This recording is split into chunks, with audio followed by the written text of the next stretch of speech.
নাগরিক সংবাদে স্বাগত। সঙ্গে আছি আমি শামীমা ইসলাম। শুনছিলেন সংবাদ শিরোনাম, এবারে জানিয়ে দেব বিস্তারিত। প্রলেপ দেয়া পরিবর্তন নয়, নতুন করে গড়তে হবে দেশ, নইলে ফের ফিরতে পারে স্বৈরাচার, মন্তব্য প্রধান উপদেষ্টা ডক্টর মোহাম্মদ ইউনূসের। বিকেলে রাজধানীর একটি হোটেলে জাতিসংঘের অনুষ্ঠানে তিনি সংস্থাটিকে অভ্যুত্থানের সমর্থনের জন্য ধন্যবাদ দেন। বলেন, জুলাই আমাদের পুনর্জন্মের মাস। আরো জানাচ্ছেন সানি আহমেদ। যে সংস্কার আমাদের দরকার সেই সংস্কার আরো গভীরের সংস্কার। বিকেলে জাতিসংঘের আয়োজনে জুলাইয়ের অনুষ্ঠানে বক্তব্য রাখেন প্রধান উপদেষ্টা ডক্টর মোহাম্মদ ইউনূস। এ সময় তিনি বলেন, সরকারের কাজ এখনও শেষ হয়নি। সংস্কার কর্মসূচির পাশাপাশি দায়ীদের আইনি জবাবদিহিতায় আনার কাজ করছে সরকার। মানুষ কিভাবে এরকম নির্মম হতে পারে মাথায় আসে না। দমন, নীরবতা বা ধ্বংস করার জন্য জনগণকে আর কেউ যেন ব্যবহার করতে না পারে সে চেষ্টাই চলছে বলে জানিয়েছেন অন্তর্বর্তী সরকার প্রধান। গভীরতম পরিবর্তন যদি না করি, দেশ স্বৈরাচারের বিরুদ্ধে আজকে আমরা কথা বলছি, আবার ঘুরে ফিরে এসে চলে আসবে এক ভঙ্গিতে না এক ভঙ্গিতে চলে আসবে, যতই আমরা আইন কানুন সামাল দিই। প্রধান উপদেষ্টা জাতিসংঘকে ধন্যবাদ জানিয়ে বলেন, জাতিসংঘ আমাদের উত্তরণে একটি গুরুত্বপূর্ণ অংশীদার। এবছরের মার্চ মাসে বাংলাদেশ সফরের জন্য সংস্থাটির মহাসচিব আন্তোনিও গুতেরেসকে তার অঢেল সমর্থন এবং সংহতি প্রকাশে কৃতজ্ঞতা জানিয়েছেন সরকার প্রধান। On behalf of the people of Bangladesh, I thank the United Nations for standing with us. প্রধান উপদেষ্টা বলেন, জুলাই আমাদের পুনর্জন্মের মাস। এটা শুধু স্বৈরাচার বিদায়ের মাস নয়, এখনো সুযোগ আছে এই দেশকে নতুন করে গড়ে তোলার। Thank you United Nations. Sunny Ahmed, নাগরিক, ঢাকা। কিছু রাজনৈতিক দল পিআর পদ্ধতি ছাড়া নির্বাচনে যাবে না বলে পণ করেছে, অথচ দেশের মানুষ এই পদ্ধতি বোঝেই না। এক আলোচনা সভায় মন্তব্য করেছেন বিএনপি মহাসচিব। জনগণ যা বোঝে তা নিয়ে দ্রুত নির্বাচনের দাবি করেন মির্জা ফখরুল ইসলাম আলমগীর। তিনি জানান, সংস্কার প্রশ্নে 12টি বিষয়ে রাজনৈতিক দলগুলোর ঐকমত্যকে ইতিবাচক হিসেবে দেখছে বিএনপি। বিএনপি সংস্কার চায় না বলে বিভিন্ন রাজনৈতিক দল খোঁটা দিচ্ছে, অথচ দেশে সংস্কার শুরু করেছে বিএনপি বলে মন্তব্য করেছেন দলটির মহাসচিব। আমাদেরকে অনেকে খোঁটা দিয়ে কথা বলেন যে আমরা সংস্কার চাই না। জাতীয় প্রেস ক্লাবে এক স্মরণ সভায় মির্জা ফখরুল ইসলাম আলমগীর অংশ নিয়ে এসব অভিযোগ করে বলেন, বিএনপি সংস্কারকে স্বাগত জানায়, তবে নতুন নতুন চিন্তাভাবনা সামনে আসছে যা নিয়ে মানুষ পরিচিত না, সেখানেই সমস্যা। যে বোধহয় 12টা মৌলিক বিষয়ে পরিবর্তনের সবগুলো দল এক হয়েছে। This is a positive step. এবং আমি ধন্যবাদ জানাই ডক্টর আলী রিয়াদকে, যে তিনি অক্লান্ত পরিশ্রম করে তার টিমকে নিয়ে অন্তত ওই জায়গাটা আসার চেষ্টা করেছেন। পিআর পদ্ধতি নিয়ে বিএনপি মহাসচিব প্রশ্ন তুলে বলেন, দেশের মানুষ ইভিএম পদ্ধতিতে ভোট দিতে পারে না, আর পিআর বুঝবে কি করে? এই চিন্তা ভাবনা থেকে দূরে থাকার আহ্বান জানান তিনি। পিআর কি জিনিস ভাই? যারা এখনো ইভিএম এ ভোট দিতে পারে না, বোঝে না ঠিক মতো, যার ফলে ইভিএম এ ভোট দেয় না, তার পিআর বুঝবে কি করে? এই চিন্তা ভাবনা থেকে দূরে সরে যেতে হবে। এবং দুঃখজনক ভাবে আমাদের দেশের কয়েকটা রাজনৈতিক দল এটাকে প্রমোট করে, প্রমোট না পণ করে বসে আছে, এটা না হলে নির্বাচনে যাব না। এখন কি বলবো বলেন, এই দেশের মানুষ যেটাতে অভ্যস্ত সেই ভোটের ব্যবস্থা করেন। এদিকে সকালে বনানীতে ফ্যাসিস্ট সরকারের আমলে গুম, খুন ও নিহত স্বজনদের গণতান্ত্রিক পদযাত্রায় শিশু শীর্ষক এক অনুষ্ঠানে বিএনপি মহাসচিব বলেন, মানুষের প্রয়োজনে না এলে সে সংস্কার কোনো কাজে আসবে না। যে আমরা রাষ্ট্রের পরিবর্তন চাচ্ছি, কাঠামোর পরিবর্তন চাচ্ছি, আমরা সংস্কার চাচ্ছি, কিন্তু সেই সংস্কার, সেই কাঠামো যদি আমার মানুষের সার্বিক উন্নয়নে না আসে, তাহলে সেই সংস্কার কোনো কাজে আসবে বলে আমি মনে করি না। অন্তর্বর্তী সরকার গঠিত গুম কমিশনের কার্যক্রম নিয়ে প্রশ্ন তুলে বিএনপির নেতা আশাবাদ ব্যক্ত করেন, দেরিতে হলেও সরকার তাদের জন্য কিছু করবে। সংক্ষিপ্ত বক্তব্য শেষে বনানী মাঠ থেকে পদযাত্রা করে স্বজনরা, যা শেষ হয় গুলশানে গিয়ে। রাশেদুল কাদির, নাগরিক, ঢাকা। জাতীয় নাগরিক পার্টির আহ্বায়ক নাহিদ ইসলাম বলেছেন, রংপুরে হিন্দু সম্প্রদায়ের বাড়িঘরে যারা হামলা চালিয়েছে তাদের উদ্দেশ্য ধর্মীয় নয়, রাজনৈতিক। তিনি এসব ঘটনার তীব্র নিন্দা জানান। জুলাই পদযাত্রা নিয়ে টাঙ্গাইলে পথ সমাবেশে তিনি এই কথা বলেন। আব্দুল্লাহ আল নোমানের রিপোর্ট, জানাচ্ছেন সিরাজুল মনির শুভ। দেশব্যাপী জুলাই পদযাত্রার অংশ হিসেবে দুপুরে টাঙ্গাইল শহরের নিরালা মোড়ে পদযাত্রা শেষে পথ সমাবেশ করেছে জাতীয় নাগরিক পার্টি। ছিলেন দলের শীর্ষ নেতাদের প্রায় সবাই।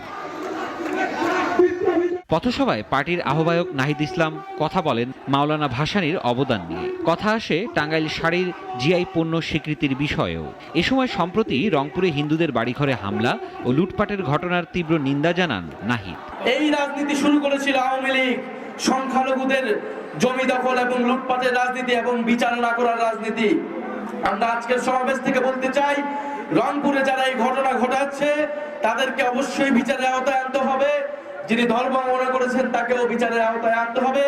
আমরা ধর্মীয় সম্প্রীতির বাংলাদেশ গড়তে চাই, ইনসাফের বাংলাদেশ গড়তে চাই, বৈষম্যহীন বাংলাদেশ গড়তে চাই। ধর্মীয় সম্প্রীতির বাংলাদেশ গড়তে সবাইকে এক হয়ে কাজ করার আহ্বান জানান নাহিদ। পথসভায় উত্তরাঞ্চলের মুখ্য সংগঠক সার্জিস আলমও ছিলেন। বলেন, আগামীর বাংলাদেশে কোনো দল, ব্যক্তি বা গোষ্ঠীর জন্য প্রশাসনকে ব্যবহার হতে দেখতে চান না।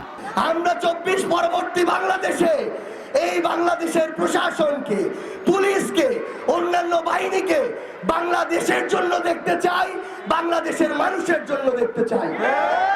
আমরা কোন দল, ব্যক্তি, গোষ্ঠীর জন্য আর প্রশাসনকে ব্যবহার হতে দেখতে চাই না। এর আগে এনসিপির নেতারা জুলাই আন্দোলনে শহীদ ও আহত পরিবারের সদস্যদের সাথে মতবিনিময় করেন। সিরাজুল মনির শুভ, নাগরিক।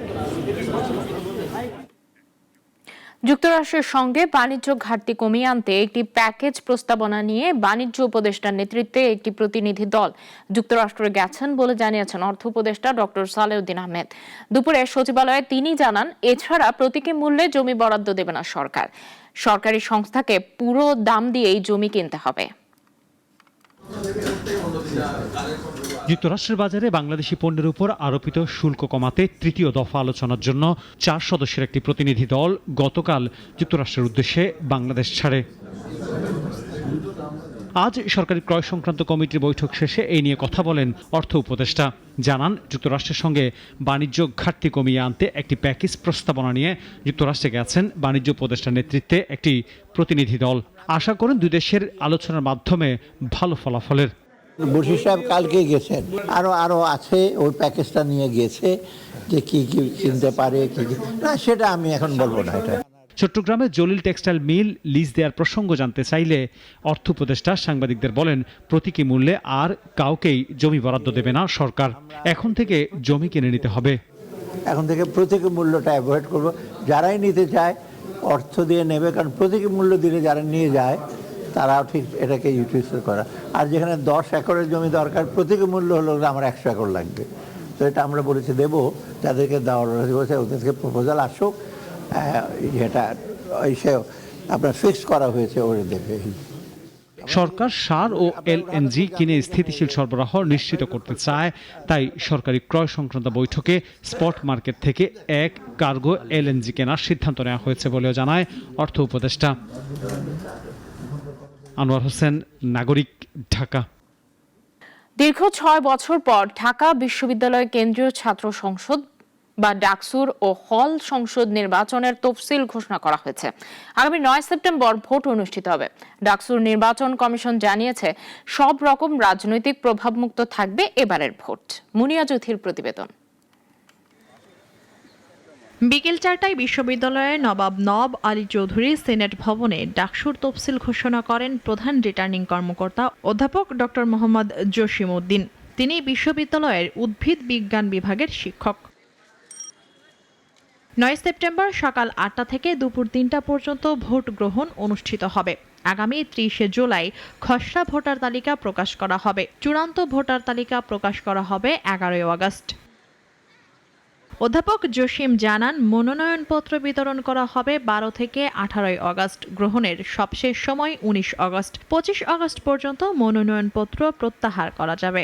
21 আগস্ট প্রার্থী তালিকা প্রকাশ হবে। প্রার্থীদের চূড়ান্ত তালিকা প্রতিটি হলের নোটিশ বোর্ড এবং ডাকসু ওয়েবসাইটে দেখা যাবে। 10 ভোট গ্রহণ, গণনা ও ফল প্রকাশ। 9 সেপ্টেম্বর 2025 মঙ্গলবার সকাল 8টা থেকে অপরাহ্ন 3টা পর্যন্ত বিরতিহীনভাবে ভোট গ্রহণ করা হবে।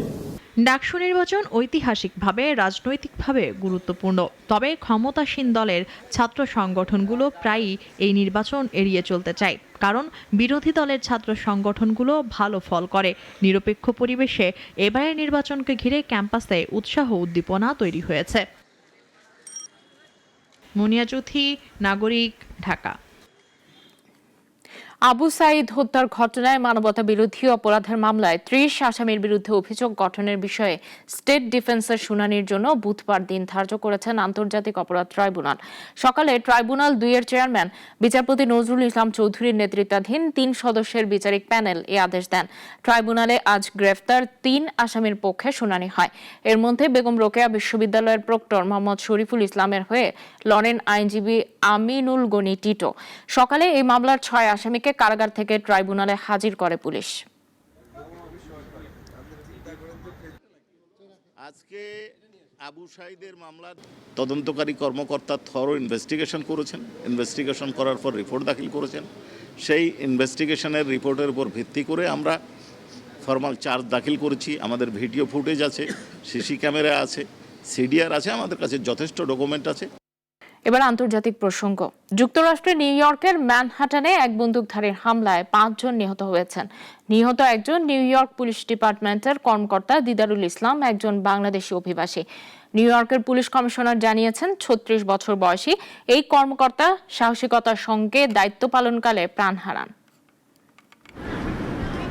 সোমবার সন্ধ্যা 6:30টায় ম্যানহাটনের পার্ক অ্যাভিনিউয়ের 345 নম্বর ভবনে শেন তামুরা নামের 27 বছরের এক যুবক M4 রাইফেল নিয়ে হামলা চালান। তিনি লবিতে প্রবেশ করে এলোপাতাড়ি গুলি করতে থাকেন। সেখানে প্রাণ হারান দিদারুল ইসলাম, একজন নিরাপত্তা প্রহরী ও একজন নারী। তামুরা 33 তলায় আরেকজনকে হত্যার পর নিজে আত্মহত্যা করেন। পুলিশ জানায় তামুরার মানসিক অসুস্থতার ইতিহাস ছিল। তিনি লাস ভেগাস থেকে নিউ ইয়র্কে এসেছিলেন। দিদারের মৃত্যুতে শোক জানিয়েছে NYPD। দিদারের পরিবারের সঙ্গে দেখা করার কথা জানিয়ে মেয়র নিউ ইয়র্কের মেয়র এরিক অ্যাডামস বলেন, দিদারুল ছিলেন ধর্মপ্রাণ ও নিউ ইয়র্কের প্রতি ভালোবাসায় পূর্ণ একজন সত্যিকারের নায়ক। NYPD police officer Didarul Islam, 36 years old, 4 years on the job. Officer Islam was married with 2 young boys, and his wife is pregnant with their 3rd child. He put himself in harm's way. He made the ultimate sacrifice, shot in cold blood, wearing a uniform that stood for the promise that he made to this city. He died as he lived, a hero. Didarul ইসলাম বাংলাদেশের মৌলভীবাজারের কুলাউড়া উপজেলার বাসিন্দা।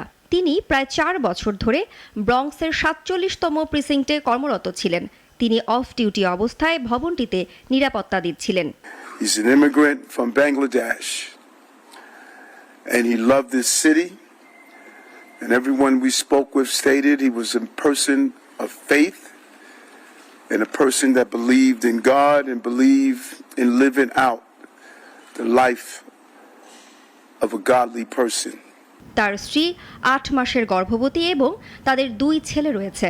ঘটনার পর দিদারুলের বাবা হৃদরোগে আক্রান্ত হয়ে হাসপাতালে ভর্তি। তার জানাজা আগামী বৃহস্পতিবার হতে পারে। পূজাশ্রী ভদ্র, নাগরিক। এখন এই পর্যন্তই। নাগরিকের খবর অন্যান্য আয়োজন দেখতে চোখ রাখুন আমাদের ওয়েবসাইট, ইউটিউব ও ফেসবুকে। সবাইকে ধন্যবাদ।